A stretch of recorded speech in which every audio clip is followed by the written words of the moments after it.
Listen up. This just in. All the gossip. The Rumor Report. Gossip. With Angela Yee. It's the Rumor Report. The Breakfast Club.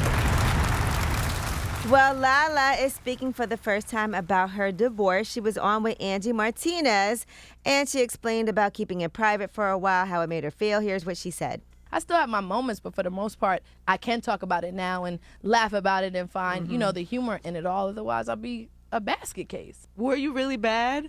I was bad because it was public. I was bad because there were other people involved. I was bad because there were allegations. It got bad. And, I'm not a person to ever put my business on social media. I'm not a person who I've never spoke. This is the first time I've spoke about it. But you're my friend and I'm comfortable. But it's like, so many times you do want to say, oh, you guys really want to know what happened? You want to hear it from me, but you hold it in and it's like, oh, LaLa's doing good. She looked good on the gram. It's like, no, that hit me really hard. Oh, LaLa. And then in addition to that, she also talked about her post that she does on Instagram and what her DMs looking like. I am in a new phase and chapter in my life. Like, I didn't think at this phase I would be entering into being single. And so now I got to readjust. So I can't be out here looking crazy. I'm trying to get some DMs popping. I'm trying to see what's going on. I could only imagine what is happening in LaLa's DMs right now. Can you tell me one thing? They don't have to tell the person. I can pull DMs up with friends of mine, and it's the same message in each one of our DMs from a person. Like, what do you just copy and paste? I bet you it was somebody super high profile, too. Ding, ding, ding. Dropping the clues bombs for LaLeezy. LaLeezy is a group chat favorite, meaning that if you're in a group chat with, like, guys, you'll see a LaLa picture float across the group chat timeline. A lot. She's definitely a group chat favorite. All right. Well, that's good. She waited till she was more comfortable to speak about it to actually do it, and then she did it in a safe environment with Angie, so I think that's great. And I have to be honest, I'm a snitch. I do be telling her. We'll be You tell her what? posting her in the group chat. You be posting LaLa? Oh, you That's can't not tell what I other said. people stuff that happens in the group text. That's against policy. And from what she said, though, My friends be in She's the out group here. text like, delete this after. she just told you on the edge. She's out here. She's trying to figure it Like, out. delete She's this after. And trying then to we get see things some popping. people tell. All right, now let's talk about Superman. John Kent, the son of the original Superman Clark Kent and journalist Lois Lane, is turned out to be bisexual.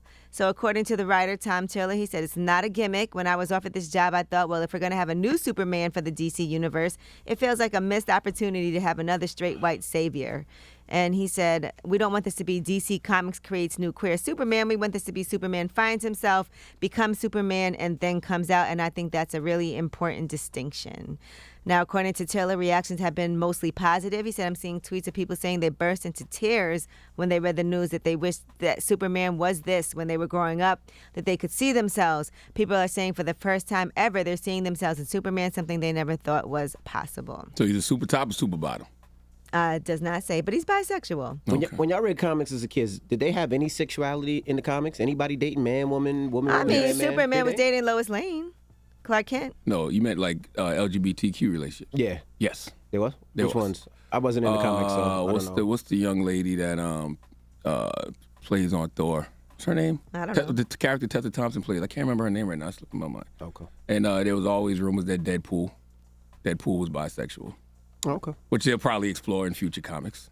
So yeah, it's not a stretch. It's not like the things that they're doing now are stretches. I mean, just that's curious. new, but yes, there's characters. I'm a Marvel guy. I'm not a DC guy, but there's characters in the Marvel universe that have been LGBTQ historically. Yeah. All right, now let's talk about being offended by labels. Demi Lovato is saying that the label alien is offensive when referring to extraterrestrials. Oh, Lord. Now we can flash back to a previous interview where she actually addressed this. Debbie, could you please clear up this fan theory that you have an unreleased song titled Aliens? I do not have a song called Aliens. I wish. That sounds good. Yeah, it sounds cool, but But it would be called E.T. yeah, my fans should know that I do not call them aliens because alien is a derogatory term for anything That's so true. even extraterrestrials, which is why I call them ETs. Did she have a conversation with an alien that he said he was offended, or she said that they were offended by that term? The woke got to get some sleep, man. Because when you don't get no sleep, you just be mad tired and you just be saying silly stuff, man. Like, yes, you're right, Envy. We don't know what beings from other planets want to be called. We've identified a whole potential population of beings with words I'm sure they don't use to identify themselves, and now we're trying to convince ourselves that they are offended by words that we made up to call them. So we can't call aliens anymore? I don't know.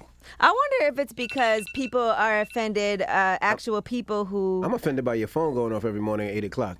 Well, get my parking situation right.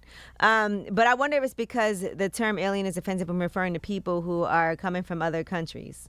Like, that's an offensive term. So I wonder if she just thinks the term alien. I don't know. But We I think don't when it even comes know to extraterrestrials... what extraterrestrials want to be called. We're calling them extraterrestrials. We don't even know if that's their name.